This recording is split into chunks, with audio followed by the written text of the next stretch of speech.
নমস্কাৰ, বহুত দিনৰ ভিডিঅ' আপোনালোকৰ আগত শ্বেয়াৰ কৰিব ওলাইছোঁ। বহুত দিন হ'ল ভিডিঅ'বিলাক দিয়া হোৱা নাই আৰু এতিয়াৰ পৰা ভাবিছোঁ অলপমান জল্দি ভিডিঅ'বিলাক দি কিনে সোনকালে শেষ কৰিব লাগে, যিহেতুকে অৰ্ডাৰবিলাকো এতিয়া অলপমান বেছি হ'ব ধৰিছে আৰু তেনেকৈ আপোনালোকৰ আগত শ্বেয়াৰ কৰিব ওলাইছোঁ। আৰু বহুত দিনৰ মাজতে ভিডিঅ' দিয়া নাই, আপোনালোকে চাগে অলপমান হৈছে ইমানটো ৰিপ্লাই দিব পৰা নাই একদম ব্যস্ততাৰ কাৰণে।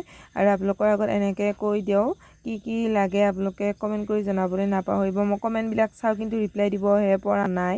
তো তেনেকৈ আৰু এইটো কেক এটা আমাৰ থিম কেক হয় আৰু তেওঁলোকক কওঁতে এইটো থিম কেক বনাব দিছিল আৰু এইটো আছিলে আমাৰ 1 kg কেক। আৰু মটু পটলুৰ নহয়, আমাৰ যিটো ছোটা ভীম হয় সেই ছোটা ভীমৰ থিম কেক বনাব দিছিলে আৰু তেওঁলোকে মোক কোনো ধৰণৰ ডিজাইন দিয়া নাই, কৈছে আৰু ভাল লগাকৈ কাৰ্টুনৰ অলপমান তেনেকৈ কৰিব দিছিলে। ছোটা ভীমৰ বনাব দিছিলে কিন্তু মানে ডিজাইন দিয়া নাছিলে, তো মই নিজে ডিজাইন কৰি কিনে কৰি দিছোঁ।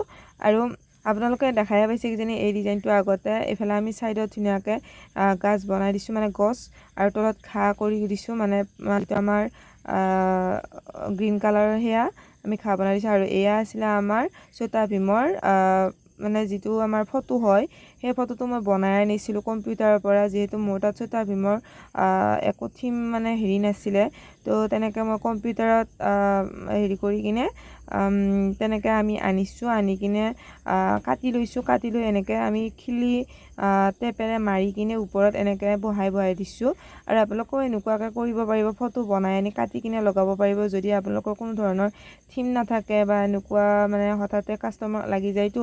আৰু মোক যিহেতু কাষ্টমাৰে সন্ধিয়া দিছিলে অৰ্ডাৰটো, পিছদিনাখনে লাগে, তো মোৰ তাত কোনো ধৰণৰ তেনেকুৱা নাছিলে। তো পিছদিনাখনে মই বনাই কিনে আৰু এই কৰিছোঁ আৰু সিহঁতে ভাল লগা বুলিয়ে কৈছে বাৰু। এই কেকটো চকলেট ফ্লেভাৰ আছিলে। তো ডিজাইনটো কেনেকুৱা পালে কমেণ্ট কৰিব, যদি ভাল লাগিছে like comment share and subscribe কৰিব। তো আজিৰ কাৰণে বাই বাই, ৰাধে ৰাধে।